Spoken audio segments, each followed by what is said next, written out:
Welcome back to my channel खाने की आरज़ू। आज की हमारी रेसिपी है ड्राई समोसा कचौरी। पहले तो आप इसका क्रंच सुनिए, ये कितनी सुपर क्रंची और क्रिस्पी बनी है। ये हमने बाहर बेकरी में या जो हल्दीराम्स की बहुत फेमस है वो मिलती है, वो खाई होगी। तो आज इस वीडियो में मैं आपको बताने की कोशिश करूँगी कि इस रेसिपी को, इस कचौरी को हम घर पे बिल्कुल आसान और साफ़ सुथरे तरीके से कैसे बना सकते हैं, इसका डो कैसे गूंदना है, इसके समोसे कैसे बनाने हैं, इसका ये स्टफिंग कैसे हमें बनाना है बिल्कुल परफेक्ट वाला, इसे तलने के टिप्स और ट्रिक्स क्या हैं, ये सब हम इस वीडियो में सीखेंगे। तो चलिए रेसिपी को स्टार्ट करते हैं।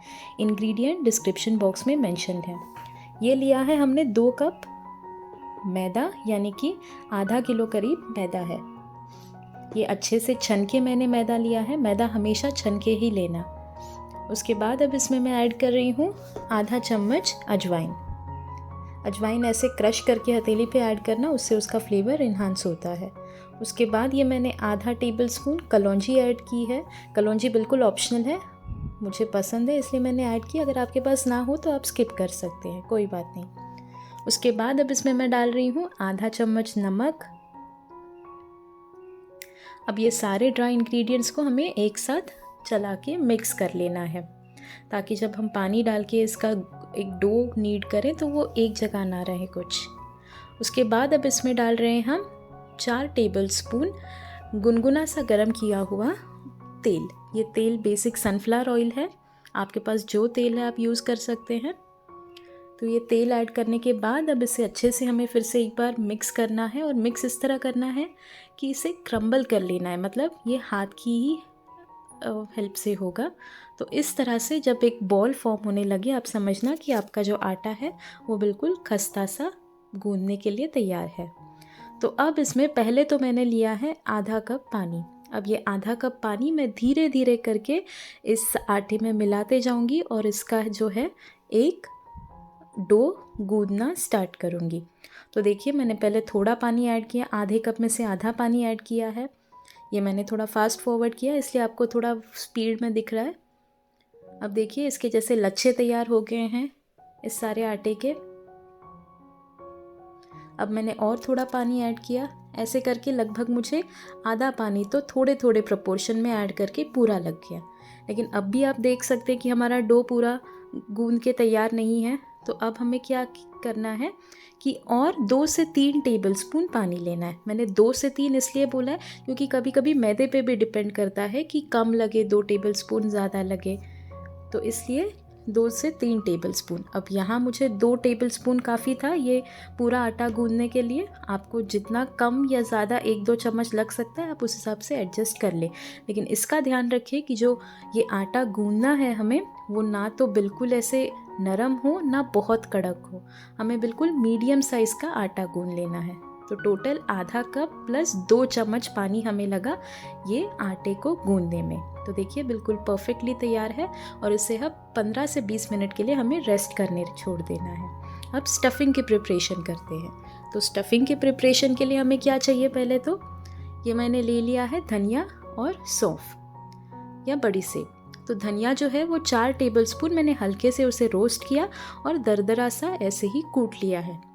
तो इसी तरह से आपको धनिया लेना है, और फिर 2 टेबल स्पून जो है सौंफ या बड़ीशेप, उसको भी मैंने थोड़ा सा रोस्ट किया और फिर उसे दरदरा सा कूट लिया। तो 4:2 का ये रेशियो है, ये याद रखना। थोड़ा सा आप आधा चम्मच ऊपर नीचे कर सकते हैं, आपको कोई स्पेसिफिक फ्लेवर पसंद हो तो। उसके बाद इसमें जाएगा 1 टेबल स्पून फिर से रोस्ट करके दरदरा सा कूटा हुआ ज़ीरा पाउडर। उसके बाद ये घर की कूटी हुई कश्मीरी रेड चिली पाउडर है, जो मैंने 2 टेबल स्पून ऐड की है। इसमें आप अपनी टेस्ट के हिसाब से कम या ज़्यादा थोड़ा कर सकते हैं, आधा 1 चम्मच। उसके बाद अब आधा टेबल स्पून गरम मसाला पाउडर मैंने ऐड किया, 1/4 चम्मच हल्दी पाउडर ऐड किया, और अब इसमें जाएगा 1/4 टेबल स्पून नमक। नमक भी आप अपनी टेस्ट के हिसाब से ऐड कर सकते हैं। और ये 2 से 3 चम्मच टेबल स्पून ऐड कर रही हूँ मैं इसमें चीनी, पिसी हुई चीनी। चीनी पिसी हुई हो तो बेटर है, ना हो तो ठीक है, आप वैसे भी डाल सकते हैं। उसके बाद इसमें गया 2 टेबल स्पून सफ़ेद तिल जो मैंने भून के लिया था। उसके बाद 1 से 2 टेबलस्पून आमचूर पाउडर यानी कि ड्राई मैंगो पाउडर, ये ना हो तो 1 से 2 टेबलस्पून सिट्रिक एसिड के ग्रैन्यूल्स या नींबू का जूस 1 से 2 टेबलस्पून, या इमली की चटनी या पल्प 1 से 2 टेबलस्पून डालकर आप मिक्स कर सकते हैं। इसे अच्छे से मैंने हाथों से रगड़ कर मिक्स कर लिया है। और अब इसमें मैं ऐड कर रही हूँ 1 कप बारीक सेव। ये मैंने बेकरी से ही लाया है, बेकरी में बहुत आसानी से मिल जाता है। अगर चाहे तो आप इसे घर पे भी बना सकते हैं। इसे अच्छे से क्रश करते हुए हमें मिक्स करना है। इसके ज़्यादा बड़े पीसेस हमें नहीं चाहिए, तो इसलिए अच्छे से इसे क्रश करना है। और अब इसमें बाइंडिंग नहीं है, तो बाइंडिंग लाने के लिए हम क्या करेंगे, 1 से 2 टेबलस्पून इसमें पानी मिला रहे हैं। अब आपने अगर पहले ही लेमन जूस या फिर इमली का चटनी या पल्प मिलाया है तो ये पानी मिलाने की कोई ज़रूरत नहीं है। तो स्टफिंग अब रेडी है और अब हम फिर से आते हैं हमारे आटे की तरफ। तो आटा बिल्कुल रेस्ट होकर अच्छे से एक उसका डो तैयार हो गया है। तो अब मैंने उसमें से एक छोटा सा, एक नींबू के ये पेड़े के साइज़ का मैंने एक छोटा बॉल लिया, एक पेड़ा लिया, और उसको अब मैं अच्छे से आटा लगाकर, ज़्यादा आटा नहीं लेना है, बार बार थोड़ा सा ही आटा लगाकर उसको एक पूरी जितना शेप में बेल लेना है। आप देख रहे हैं वीडियो में इतनी ही थिकनेस उसकी चाहिए, ना इससे ज़्यादा मोटा ना पतला। अब इसे 2 पार्ट्स में, इक्वल 2 पार्ट्स में हमें डिवाइड कर लेना है। अब बहुत गौर से देखिए गया कि हमें समोसा कैसे बनाना है। बहुत ही आसान है, बस ध्यान से देखिएगा। इसका जो एक कोना है वो पहले तो मैंने पलटी करके रख दिया अंदर की साइड। अब उस पर मैं लगा रही हूँ ये पानी। पानी इसलिए लगाते हैं ताकि वो अच्छे से चिपक जाए एक दूसरे को। अब उसी पे मैंने ओवरलैप किया हमारा दूसरा वाला साइड, तो उसे अच्छे से दबाकर हमें प्रेस करना है। और देखिए बिल्कुल ईजी तरीके से हमारा ये कोन बन के रेडी है। तो अब इस कोन में हमें जितना चाहे, मतलब लगभग आधा टेबलस्पून काफ़ी है इतने साइज़ के कोन के लिए। आप थोड़ा सा कम ज़्यादा कर सकते हैं। इतना हमें स्टफिंग भर लेना है और फिर से हमें उसके एजेस पे पानी लगाना है और उसे सील कर देना है। पानी की मदद यही होती है कि सील परफेक्टली होता है। तो देखिए बिल्कुल बढ़िया सा हमारा समोसा, कचौरी वाला समोसा बन के तैयार है। आप फिर से एक बार ध्यान से देखना कैसे मैंने पहले एक साइड को पलटाया, फिर पानी लगाया, फिर उसके ऊपर दूसरी साइड रखी, उसे अच्छे से दबाकर प्रेस करके चिपकाया, कोन तैयार कर लिया और उसमें स्टफिंग भर के समोसा कर लिया। इसी तरह से हमें सारे समोसे तैयार कर लेने हैं। अब ये बनाते वक्त मैंने तेल को हीट करने लग दिया था और तेल ये बिल्कुल लो फ्लेम पे हीट हुआ है।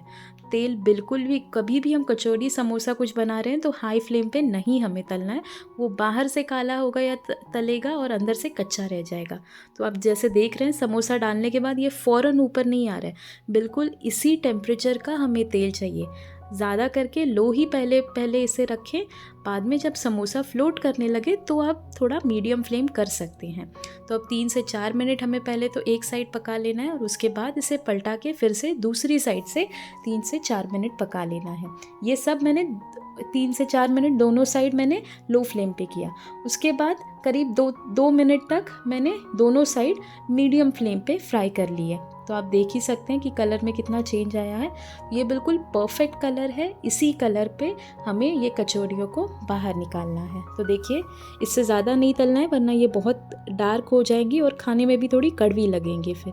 तो यही परफेक्ट कलर है जब हमें इसे बाहर निकालना है। तो देखिए बिल्कुल हमारी परफेक्ट बेकरी स्टाइल ड्राई कचौरी समोसा बनके तैयार है। इस सारे इंग्रेडिएंट से, आधा किलो मैदे से और इतने स्टफिंग से 55 कचौरीज़ हमारी बनके रेडी है। ये रेसिपी को ज़रूर ट्राई करना और मुझे कमेंट सेक्शन में बताना, या इंस्टाग्राम फेसबुक पे भी आप मुझे डीएम करके बता सकते हैं कि रेसिपी कैसी बनी। लिंक्स जो हैं दोनों के वो डिस्क्रिप्शन और चैनल के बायो में मेंशन्ड है। अब आप इसका क्रंच सुनिए पहले तो। देखिए कितना सुपर क्रंची और क्रिस्पी बना है। और ऑयल भी आप देख सकते हैं, मैं जानबूझ के मैंने टिश्यू नहीं यूज़ किया यहाँ पे कोई। देखिए बिल्कुल खस्ता सी हमारी कचौरी बनी है, बिल्कुल अंदर से परफेक्टली स्टफिंग उसमें भरा है। ऐसे नहीं कि कम हुआ है या ज़्यादा हुआ है, कहीं से फूटी है हमारी कचौरी, बिल्कुल परफेक्ट बन के तैयार है।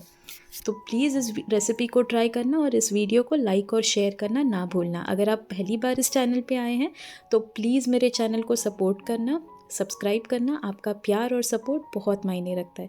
अगर आप चाहते हैं तो मुझे कोई रेसिपी बता भी सकते हैं जो मैं आपके सामने पेश करूं। मेरी इस रेसिपी को देखने के लिए बहुत बहुत शुक्रिया। Thank you.